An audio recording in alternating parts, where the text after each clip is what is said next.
अरे बेटा तुम अकेली आई, मम्मी कहाँ है? वो मम्मी तो चलो ठीक है, वो ग्रीन वाली साड़ी निकालना।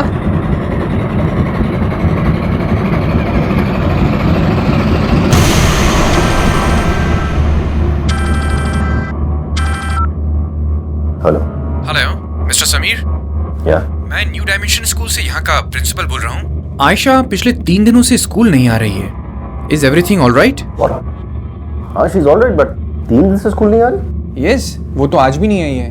आपको नहीं पता? पर वो घर से तो स्कूल के लिए निकली थी। एक मिनट, मैं आपको बाद में फोन करता हूँ, ठीक है? मैं जरा आयशा को पहले ढूंढता हूँ।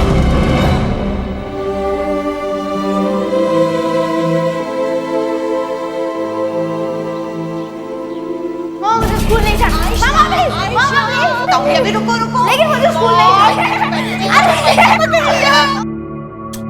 प्यारी लग रही है।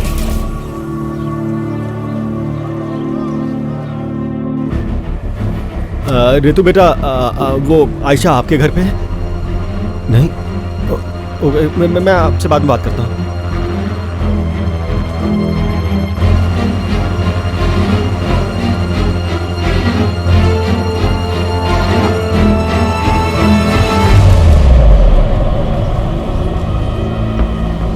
आयशा, आयशा,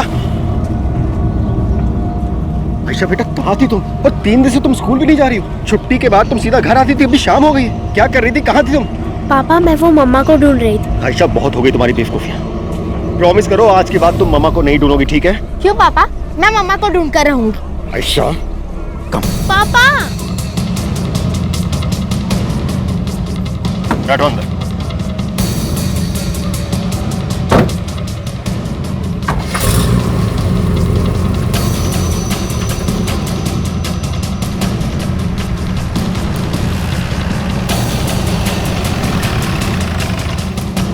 देखो, यहाँ थी तुम्हारी मम्मा। अपने हाथों से आग दी थी मैंने उसे, इसी चिता को जलाया था, समझ गई तुम? पर मैंने तो नहीं देखा ना पापा। पागल हो गई हो तुम, पागल हो गई हो।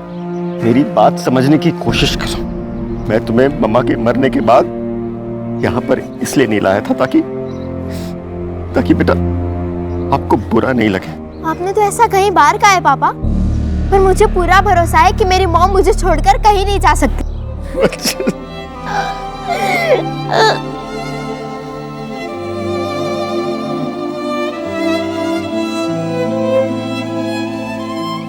बेटा प्लीज। एक घटना घटती है लेकिन हर इंसान पर उसका अलग असर होता है।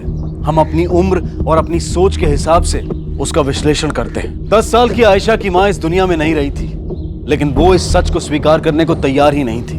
बात तो छोटी सी थी, लेकिन अगर इस तरह की बात को वक्त रहते क्लियर नहीं किया जाए तो ये इंसान की पूरी पर्सनालिटी को चेंज कर देती है, और कभी कभी तो बड़े ही भयानक और नकारात्मक तरीके से। बच्चे जब कोई असामान्य सवाल पूछें या हरकतें करें तो उसे नजरअंदाज करने की बजाय उस बात की गहराई तक जाकर उसका उचित उत्तर देना ही सही होता है। समीर को चाहिए था कि वो आयशा को समय दे, उसकी बात को खुद समझे और उसे अपनी बात समझाए, लेकिन समीर तो अपनी ही उलझनों में उलझा हुआ था। बेटा कल हम लोग बेड़ा घाट चलते हैं। That is your favourite place ना?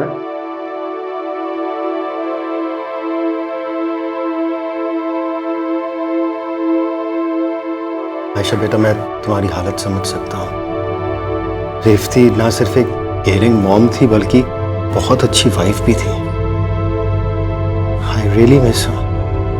पर बेटा क्या कर सकते हैं, किस्मत में उसका साथ हमारे लिए बस इतना ही था। मॉम जहां भी होगी ना, वो हमें देख रही होगी, और अगर हम खुश रहेंगे ना तो मॉम भी 100% खुश रहेगी। पापा मरने के बाद लोग कहाँ जाते हैं? और अगर मम्मा हमें दिख रही तो वो हमसे बात क्यों नहीं कर रही? अगर मम्मा घोस्ट बन के मेरे सामने आए ना तो मैं उनसे डरूंगी नहीं, मैं उनसे बात करूंगी, उनकी गोद में सर रखकर लेटूंगी, मैं उन्हें कभी तंग नहीं करूंगी।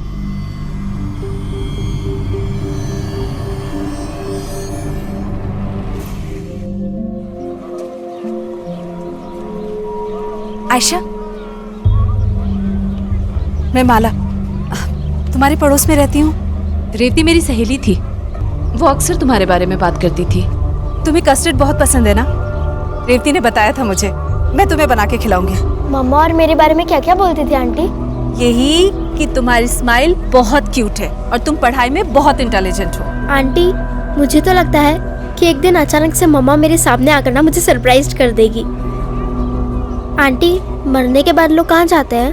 कहीं नहीं जाते बेटा, वो लोग हमारे आसपास ही रहते हैं और जिनसे वो लोग प्यार करते हैं उन्हें खुश देखकर खुश होते हैं और दुखी देखकर दुखी होते हैं। अच्छा, तुम चलोगी मेरे साथ? हाँ चलो।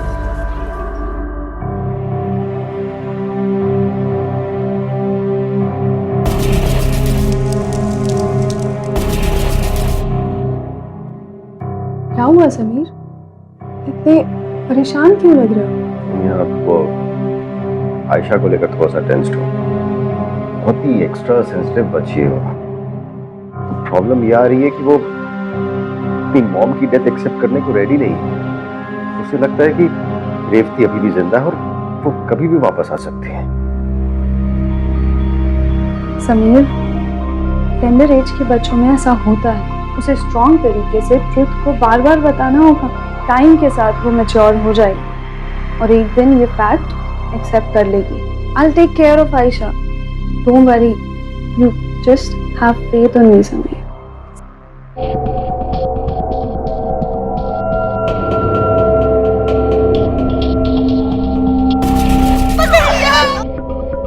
कितनी प्यारी लगती है।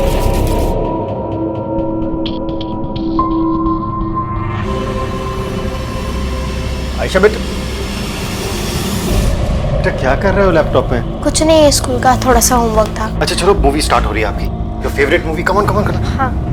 जल्दी चलो, एड्स आ रहे हैं, बस स्टार्ट हो जाएगी। इंटरनेट एक बहुत ही यूजफुल और पावरफुल माध्यम है, लेकिन जब कोई बच्चा खुद इसका इस्तेमाल करता है तो वो ये समझ नहीं पाता है कि इंटरनेट से क्या सीखना चाहिए और क्या नहीं। आजकल अगर इंटरनेट यूज कर रहे बच्चों से पूछा जाए कि वो क्या कर रहे हैं तो उनका एक फिक्स आंसर होता है कि हम प्रोजेक्ट कर रहे हैं, और माँ बाप यही सोचकर खुश हो जाते हैं कि बच्चा पढ़ाई में बिजी है, पर शायद कई बार यही वो चूक भी जाते हैं। ये बेहद जरूरी है कि हमें पता हो कि हमारे बच्चे इंटरनेट पर क्या देख रहे हैं, ताकि समय पर सही ढंग से समझाकर उन्हें भटकने से बचाया जा सके।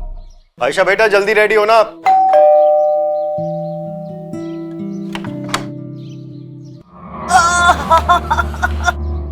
अरे समीर बबुआ, पहचाना मुझे? अरे मैं तेरी कन्नू बुआ, गांव वाली। बेटा, रेवती के जाने का बहुत दुख है हमें। भगवान के आगे किसी का चला है भला? अरे ममता, ये ममता है। पहचाना तुमने? अरे रेवती की ममेरी बहन है। अंदर आ, अंदर आ। आयशा बेटी है ना, कितनी बड़ी हो गई। कितनी बड़ी हो गई। देख, तेरी मौसी आई। मौसी, ममता इधर आ। ये ममता मौसी है तेरी। इसको सब कुछ आता है, खाना बनाने से लेके कपड़े धोने तक हर काम वो तेरा करेगी। हाँ बेटा, तू चिंता नहीं करना मेरी बच्चा। शर्मा गई ना? अब तू खड़े खड़े मुंह क्या देख रही? चल अंदर सामान रख।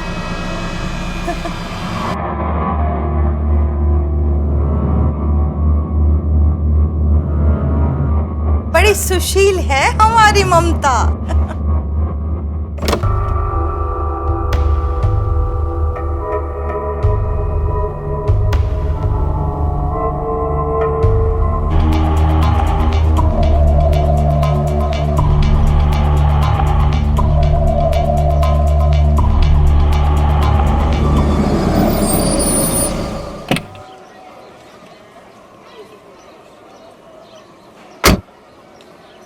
Excuse me.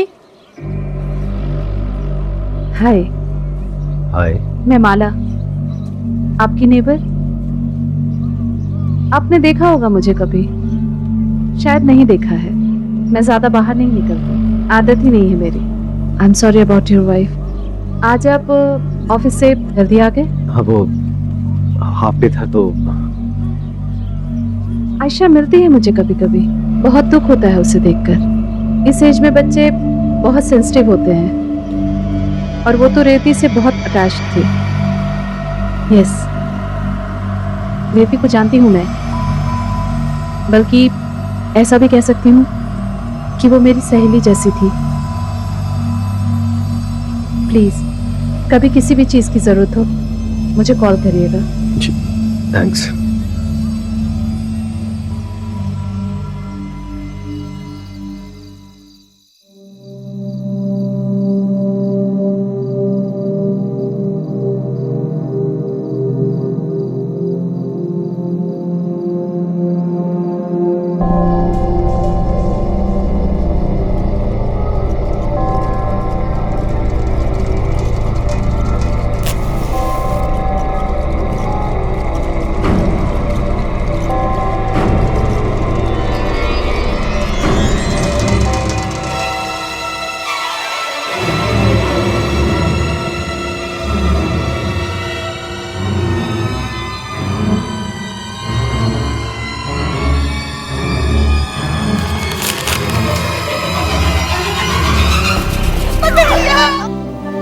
कितनी प्यारी लग रही है। मम्मा, आप मुझसे बात क्यों नहीं कर रहे हो मम्मा? प्लीज मुझसे बात करो।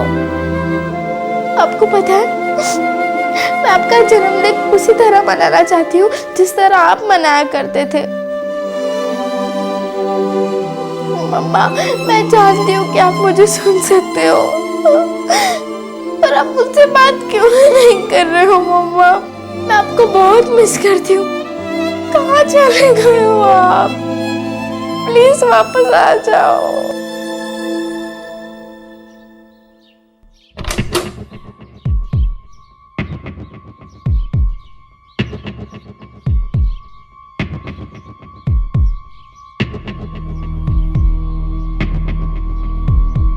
बुआ जी, बुआ जी, क्या हुआ बेटी?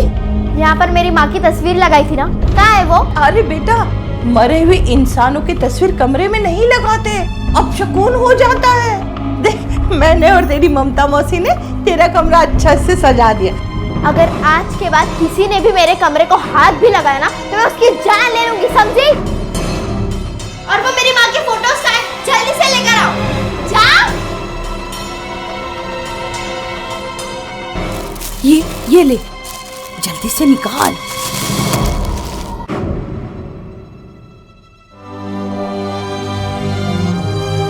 अब मेरी शक्ल क्या देख रहे हो? जाओ।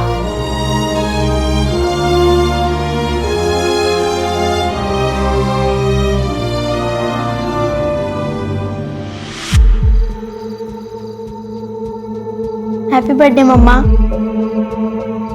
वैसे आपका बर्थडे तो कल है, पर 12 बज चुके हैं, मतलब कल आ गया। मम्मा, कुछ तो बोलो, जवाब तो दो मम्मा प्लीज। मुझे और कोई नहीं अच्छा लगता मम्मा। I miss you so much. Please मम्मा, कुछ तो बोलो। मेरी मानो तो उसे हॉस्टल में डाल दो। What are you saying, Sonia? Ayesha in hostel? It's impossible. मैं उसे कभी भी हॉस्टल में नहीं भेजूंगा।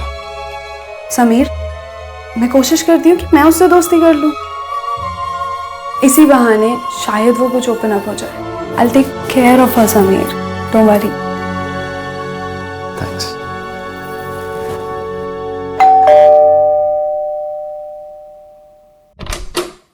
कम सोनिया, कम। कैसा मेरा बच्चा? आयशा, सोनिया आंटी। हाय बेटा। बेटा, ये मेरे साथ ऑफिस में काम करती हैं। आज रात हम लोग तीनों डिनर पे जाएंगे, ठीक है? मैं फ्रेश होकर आता हूँ। Just take care of her, okay? Come बेटा। आपके लिए मैं कुछ लाई हूँ। Chocolate? I don't like chocolates, मुझे कस्टर्ड पसंद है। Okay, no worries. Next time मैं आपके लिए कस्टर्ड खरीद कर लाऊंगी। अभी तो आप ये ले लो। आपको कस्टर्ड बनाना नहीं आता? Okay, I confess, you know, actually मैं किचन के काम में इतनी अच्छी नहीं हूँ। पर आयशा, मैं पूरी कोशिश करूंगी आपकी मम्मा की तरह खाना बनाने की।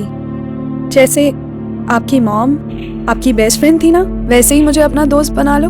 आई really want to become your friend Ayesha.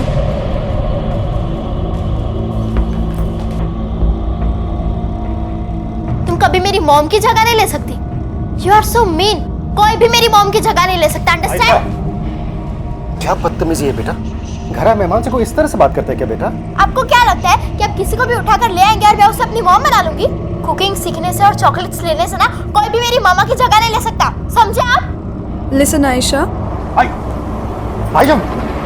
अगर किसी ने भी मेरी मॉम की जगह लेने की कोशिश की ना तो मैं उसकी जान ले लूंगी। आज की फैमिलीज धीरे धीरे छोटी होती जा रही हैं और इसी वजह से खासकर बच्चों को टाइम देना मुश्किल होता जाता है और बच्चे अपने हिसाब से अपनी एक अलग दुनिया बना लेते हैं। बच्चे जब किसी बात पर ओवर रिएक्ट करते हैं तो हम सोचते हैं कि ये मूड स्विंग्स हैं, लेकिन ये सही नहीं है। आयशा का बर्ताव दिन पर दिन चिड़चिड़ा होता जा रहा था, कभी ओवर इमोशनल तो कभी ओवर रिएक्टिव। कहीं ना कहीं इस बच्ची का मानसिक संतुलन बिगड़ रहा था। समीर ने भी इसे नोटिस करने की बजाय इसे इग्नोर करना ही ठीक समझा। पर क्या समीर का यह कदम इस बच्ची के फ्यूचर के लिए ठीक था? Just shut up. तुम बार बार मेरी बच्ची को पागल क्यों कह रही हो?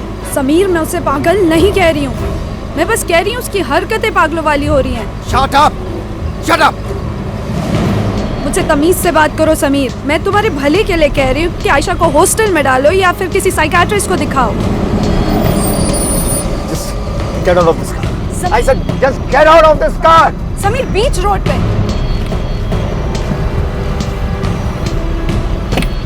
Get out. Just get out.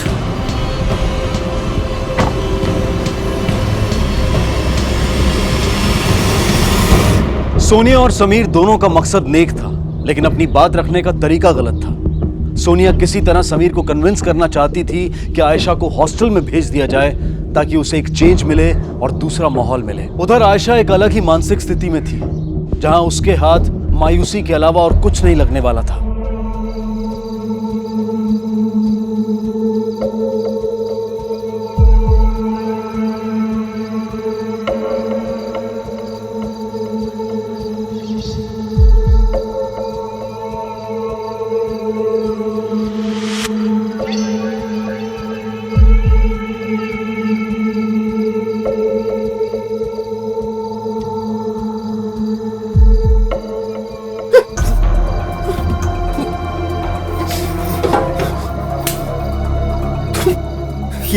ये क्या पागलपन है?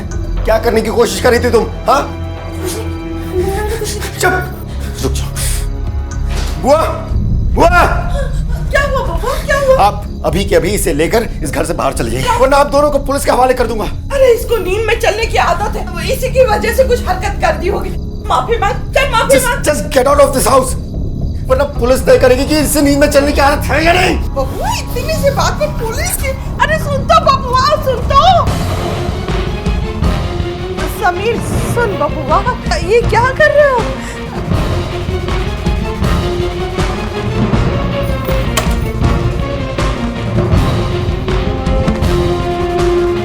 क्यों फेंक रहा है?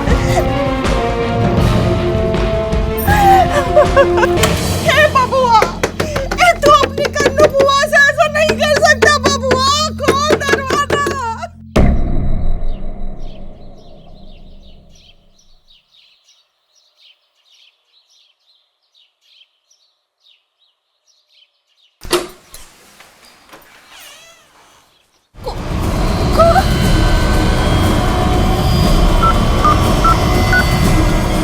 हेलो, यहाँ पे खून हो गया।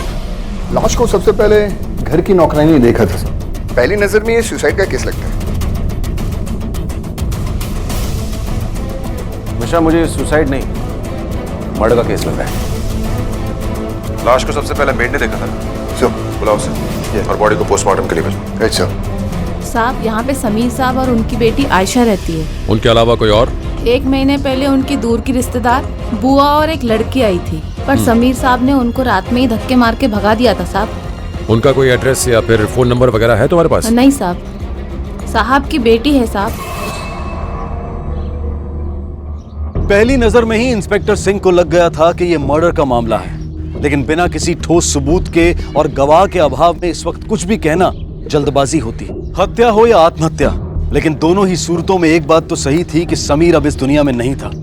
अपनी मां की मृत्यु को नकारने वाली आयशा के लिए यह एक बहुत बड़ा झटका था। पापा, पापा,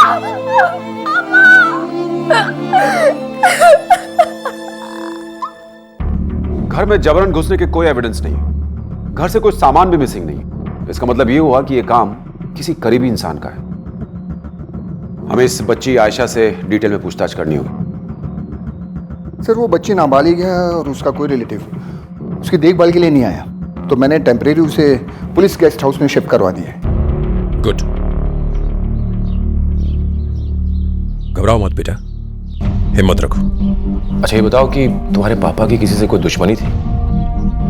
पता नहीं। कभी किसी के साथ कोई झगड़ा हुआ था? हाँ, वो एक बार कनू बुआ और ममता मौसी कर रही थी।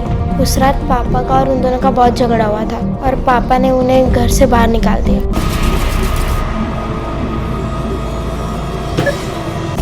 अच्छा, तुम्हारे पास इन दोनों का कोई एड्रेस है, फोन नंबर? नहीं, सिर्फ इतना पता है कि वो इंदौर की रहने वाली है। तुम्हारे घर में और कौन कौन आता था? एक बार माला आंटी आई थी। ये माला आंटी कौन है? पड़ोसी है, वो बहुत अच्छी है। इसके अलावा और कोई? हाँ, सोम्या आंटी आती थी, वो पापा के साथ ऑफिस में काम करती है, पर मेरे को बिल्कुल भी अच्छी नहीं लगती। ठीक है बेटा, अब तुम जाओ, आराम करो।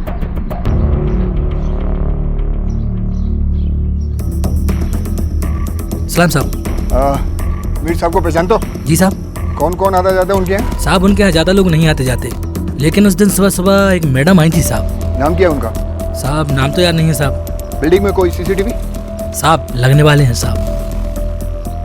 तुम्हारी बिल्डिंग की लाइट अक्सर जाती है ना? जाती है, पर साहब जनरेटर होने के कारण कोई प्रॉब्लम नहीं होती। बहुत सिंपल से दिखने वाले समीर के सुसाइड या मर्डर का केस अब पुलिस के लिए बेहद मुश्किल बनता जा रहा था। जैसे जैसे इन्वेस्टिगेशन बढ़ती जा रही थी, इस केस में सस्पेक्ट्स की गिनती भी बढ़ती जा रही थी। अब पुलिस के लिए जरूरी था ये पता लगाना कि अगर ये मर्डर था तो इसके पीछे का मकसद क्या था। सुनो, समीर रहते हैं, जानते हो उन्हें? जानते हैं, पर वो किसी से ज्यादा बात नहीं करते। हाँ, पहचानती तो हूँ, पर कभी बातचीत नहीं हुई। पर उनकी वाइफ थी तब कभी कभी बात हो जाती थी। सर वो समीर के घर की फिर से तलाशी ली तो ये डायरी मिली, इसमें बुआ का नंबर था सर। और जब इस नंबर पर कॉल किया तो पता चला कि बुआ और वो लड़की इसी शहर में है और वो शमा लॉन्च वहाँ रहती है। शमा लॉन्च?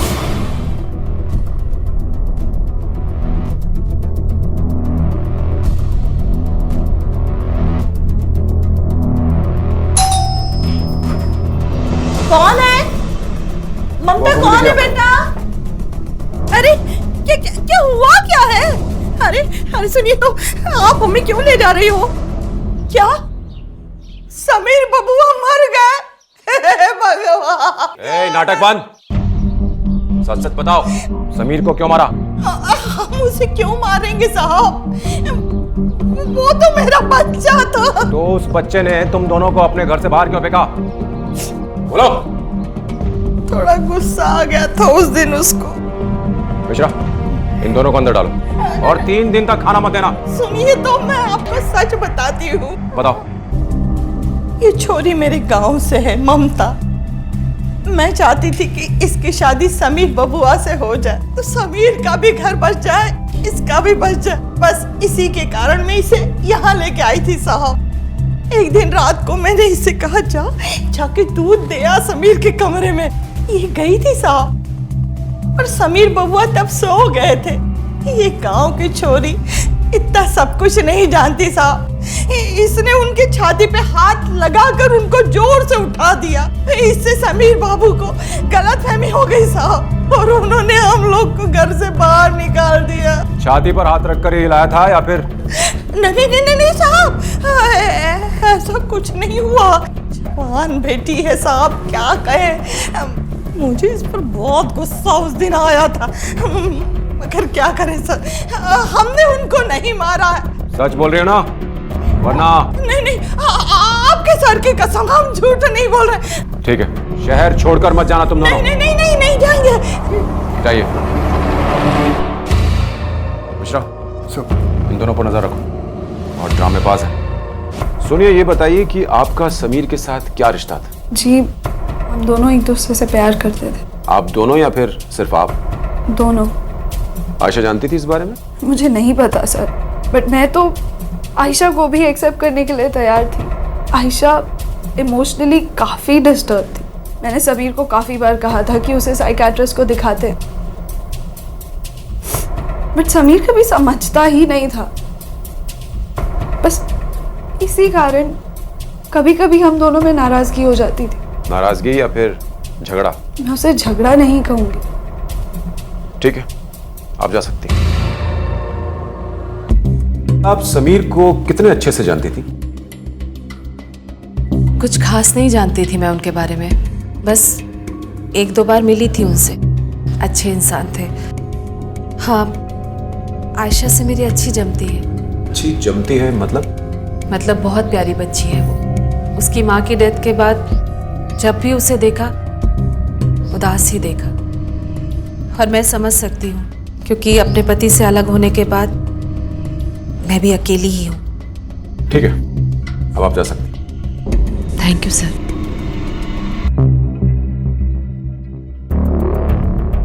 समीर के कॉल रिकॉर्ड्स के मुताबिक उसे रात 1 बजे सोनिया का कॉल आया था और आयशा ने हमें बताया कि लगभग 1 बजे के आसपास ही समीर घर से बाहर गया। इसके पूरे चांसेस हैं कि उस कत्ल की रात वो आखिरी बार सोनिया से ही मिलने गया। सोनिया को बुलाओ। सोनिया, कत्ल की रात इतना लेट तुमने समीर को फोन क्यों किया था? सर, मिलने के लिए।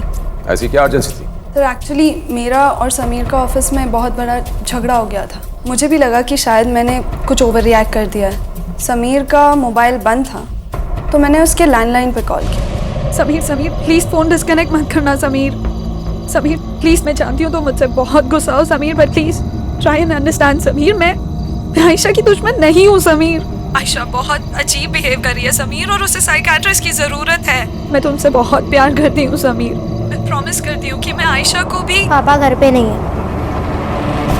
मैंने जल्दबाजी में अपने अफेयर की सारी बातें बता दी, लेकिन वो कॉल समीर की बेटी आयशा ने उठाया था।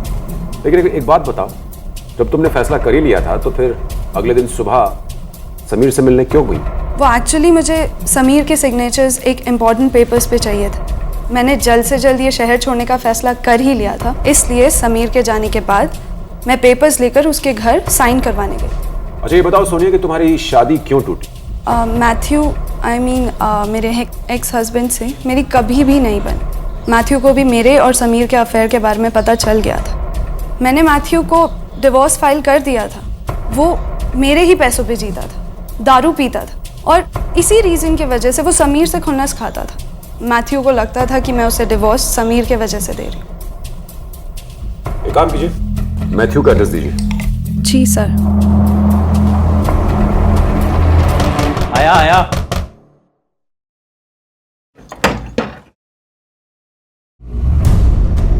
Mister Matthew. हाँ साहब, मैं ही हूँ। 26 फरवरी की रात तुम कहाँ थे? 26 फरवरी साहब घर पर ही था। समीर को जानते हो? वो कमीना जिसके यहाँ मेरी बीवी जॉब करती, उसके साथ तेरा झगड़ा हुआ था और तूने उसे जान से मारने की धमकी दी थी। उसका मर्डर हो गया है। अच्छा ही हुआ ना साहब, उसने मेरी वाइफ को छीना, गॉड ने उसकी लाइफ को छीन लिया। जस्टिस कर दिया गॉड ने। मुझे लगता है कि ये मर्डर तूने किया है। नहीं साहब, मैं गलत काम करता हूँ, चोरी चकारी भी बहुत किया, पर मैं खून नहीं कर सकता साहब। बाय गॉड मैंने किसी का खून नहीं किया। बिना बताए बाहर नहीं जाएगा। जी साहब, नहीं जाऊंगा। समीर के केस में पुलिस एक सिरे को पकड़ती तो आगे चलकर उसके कई तार निकल आते। हर सस्पेक्ट के पास समीर का मर्डर करने का कोई ना कोई कारण था। पुलिस बहुत ही एहतियात के साथ इस केस के सारे सिरों को जोड़कर किसी फैसले तक पहुंचना चाहती थी, ताकि गलती की कोई गुंजाइश ना रहे।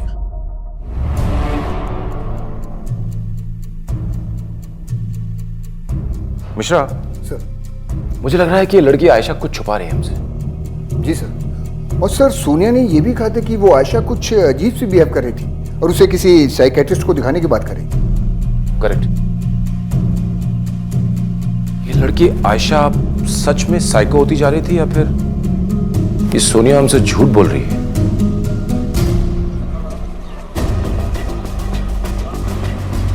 हाँ मिश्रा, बोलो। सर, मैंने स्कूल के टीचर्स और पूरे स्टाफ से पूछताछ की है उन सबका यही कहना है कि आशा बहुत होशियार लड़की है, पढ़ने में ब्रिलियंट और अपना क्लास कभी मिस नहीं करती। पर जब से उसकी मम्मी की डेथ हुई है तब से थोड़ी बहुत एब्सेंट करने लगी। और जिस दिन उसके पापा की डेथ हुई थी सर, उस दिन का अटेंडेंस रजिस्टर मैंने चेक किया है, उस दिन वो अपने स्कूल नहीं आई थी। आयशा? सो ठीक है सर, समीर की मौत वाले दिन जब हम वहाँ थे तो आयशा भी वहाँ आई थी। उसने स्कूल ड्रेस पहन रखा था और स्कूल बैग भी था सर उसके पास। आयशा बेटा, तुम्हारे पापा के डेथ के दिन तुम अपने स्कूल क्यों नहीं गई थी? मैं स्कूल गई थी। बेटा तुम स्कूल नहीं गई। हम तुम्हारे स्कूल जाकर के तुम्हारा अटेंडेंस रजिस्टर चेक करके आए, इसलिए सच सच बताओ कि उस दिन तुम कहाँ गई थी? मैं अपने मम्मी पापा से बहुत प्यार करती हूँ, मुझे उनके पास जाना है, मुझे मेरे पापा के पास जाना है।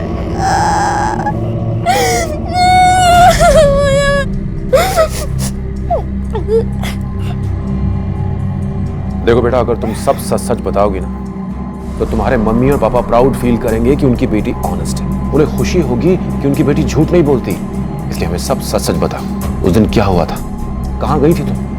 मैं उस दिन जानबूझकर स्कूल नहीं गई थी क्योंकि मुझे घर पर कुछ जरूरी काम था। मैंने वो काम रात में करने का ट्राई किया पर वो नहीं हुआ। मैंने सोचा एक बार दिन में ट्राई कर लेती हूँ, लेकिन से मैं वो काम करने वाली थी कि क्या है सब, क्या है ये सब? पापा वो मैं मम्मा से बात करने की कोशिश कर रही हूँ। पागल हो गई तुम? पागल हो गई हो क्या? तुम्हारी मम्मा मर चुकी है और मरे हुए लोग बातें नहीं करते, समझ गई तुम? नहीं पापा, मम्मा मुझसे बात करेगी, वो मुझसे बहुत प्यार करती है। हटाओ हटाओ हटाओ, बहुत हो गया सब। पापा प्लीज ऐसा मत करो, पापा छोड़ दो। नहीं पापा प्लीज ऐसा मत करो, नहीं पापा प्लीज प्लीज प्लीज पापा छोड़ दो, नहीं तुम।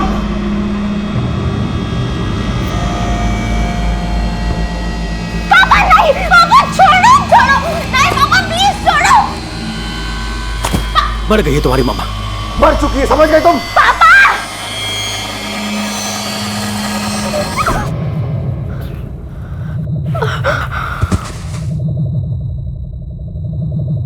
मेरे पापा को मार डाला। I'm sorry पापा, I love you पापा। विशा, पोस्टमार्टम रिपोर्ट के मुताबिक घाव 7 इंच गहरा था। अब क्या एक बच्ची के लिए चाकू मारकर 7 इंच गहरा घाव देना मुमकिन है? सर, फॉरेंसिक डॉक्टर ने भी ये कंफर्म किया है कि ये बात पे इम्पॉसिबल नहीं हो सकता। पर अगर हम आशा की बात कर रहे हैं तो सर थोड़ा मुश्किल जरूर है। और ऊपर से पहले ही वार में चाकू 7 इंच अंदर चला जाए, ये नहीं हो सकता सर। और एक बार चाकू जब उसने मारा होगा, उसके बाद अपने पापा के शरीर से निकलते खून को देखकर वो डरी नहीं, बल्कि उसने उस चाकू को और अंदर धकेला। सर, आशा ने खुद कबूला कि उसी ने, हो सकता है उसने वही कबूला जो उससे कहा गया। मैं समझा नहीं सर। चलो, माला जी, आपने बताया कि आयशा आपसे काफी बातें शेयर किया करती थी। जी हाँ। तो फिर आई एम श्योर वो घर भी आया करती होगी। हाँ, कभी कभी। अकेली थी ना, इसीलिए मैं खुद ही बुला लिया करती थी। कभी उसने आपको बताया कि वो ब्लैक मैजिक ट्राई कर रही थी अपनी माँ से बात करने के लिए? क्या ब्लैक मैजिक?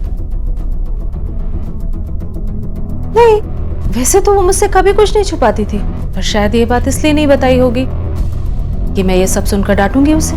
ठीक है, हम बाकी की बातें आपसे पुलिस स्टेशन में करेंगे। क्या लेके चलो ना। मतलब? आप कहना क्या चाहते हैं? आप ऐसे मुझे नहीं ले जा सकते, मेरी बात सुनिए आप। मैं जिससे सवाल करूंगा जवाब सिर्फ वही देगा, समझ गए आप दोनों?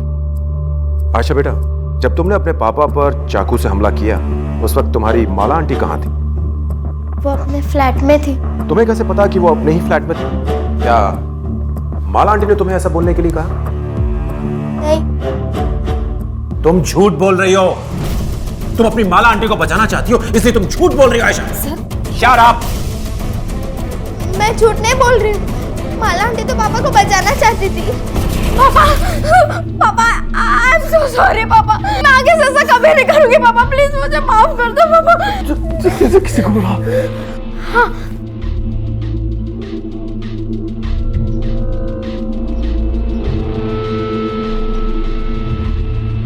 आंटी देखिए ना। ओह माय गॉड, क्या किया? क्या करूं मैं? आयशा, तू जल्दी से जाकर फर्स्ट एड बॉक्स लेकर आ जा। पोस्टमार्टम रिपोर्ट ने तो बहुत कुछ कह दिया है माला जी। इसके आगे की कहानी आप खुद बताएंगी तो बेहतर होगा, वरना हमारे पूछने का तरीका आप समझ रहे हैं ना मैं क्या कह रहा हूं।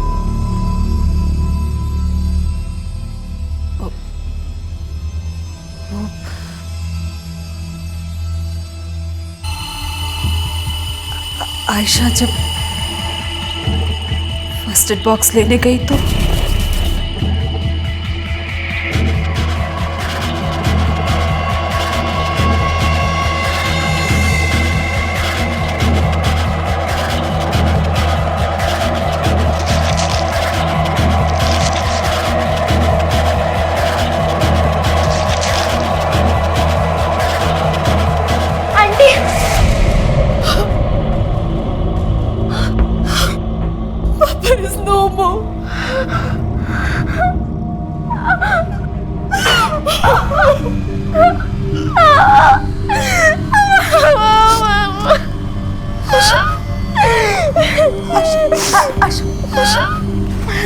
अब जो होना था हो गया, तो संभाल अपने आप को। हाँ? सुन, पहले हम ये सब साफ करते हैं। हाँ? ठीक है, चलो आ जाओ। फिर हमने वहाँ की सारी सफाई कर दी और सारे फिंगरप्रिंट्स मिटा दिए। आपने ऐसा क्यों किया माला आंटी? हाँ, मैंने तो आपको पापा को बचाने के लिए बुलाया था ना, और आपने उन्हें मार दिया। क्यों किया आपने ऐसा? बोलिए ना, आपने ऐसा क्यों किया? बोलो, क्यों मारा पापा को? क्यों किया? आयशा के इस सवाल का जवाब आप खुद देंगी माला जी, या फिर मैं उसे बताऊं? मेरा डिवोर्स हो गया था।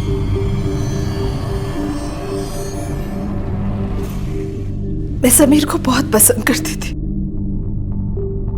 प्यार करने लगी थी उससे। जब मुझे रेवती के कैंसर के बारे में पता चला तो मैं समझ गई कि वो ज्यादा दिन जिंदा नहीं रहेगी। इसीलिए मैंने उससे दोस्ती का नाटक किया कि समीर के घर करीब जा सकूं। पर समीर मुझ पर कभी ध्यान नहीं देता था। रेवती के ना रहने के बाद भी समीर मेरे पास नहीं आया। वो सोनिया को पसंद करता था, मैं बर्दाश्त नहीं कर पा रही थी। मैंने सोनिया और समीर को साथ में देखा, मुझे बहुत तकलीफ हुई। फिर मैंने आयशा को कॉन्फिडेंस में लिया और उसके करीब आ गई और उसे कन्विंस किया कि ब्लैक मैजिक करके वो अपनी मरी हुई मां से बात कर सकती है।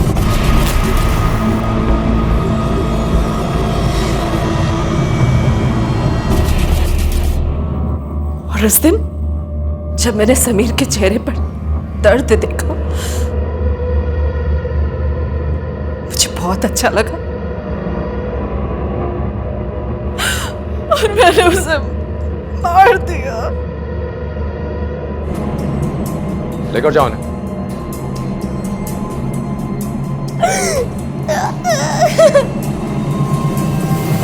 क्राइम चाहे कितनी भी चालाकी से क्यों ना किया जाए, वो अपने निशान छोड़ ही जाता है। और माला ने तो इस क्राइम को छिपाने के लिए एक भावनात्मक रूप से कमजोर बच्ची को अपना मोहरा बनाया था, पर आखिरकार सच सामने आ ही गया। जब हमारी इंसानियत पर हमारा गुस्सा हावी हो जाता है तो हम अक्सर ऐसा काम कर बैठते हैं जिसके लिए हमें जिंदगी भर पछताना पड़ता है। माला ने अपने गुस्से और जलन की वजह से समीर और आयशा की जिंदगी को दांव पर लगा दिया। जरूरत से ज्यादा गुस्सा आना इस बात का इंडिकेशन है कि आप कुछ गलत या गैर कानूनी कर सकते हैं। बेहद जरूरी है कि आप समय रहते इसे पहचानें और अपनी और अपनों की जिंदगी को गुस्से की आग की भेंट चढ़ने से बचाएं। इसी विचार के साथ मैं अनूप सोनी आपसे विदा लेता हूं। फिर मुलाकात होगी अगले एपिसोड में एक और चौंका देने वाले केस के साथ। तब तक अपना और अपने परिवार का ख्याल रखें और देखते रहें क्राइम पेट्रोल डायल 100। सबक एक को सीख हम सबको। जय हिंद। इस तरह के और भी एपिसोड देखने के लिए हमारे चैनल को सब्सक्राइब करें और बेल आइकन दबाना ना भूलें।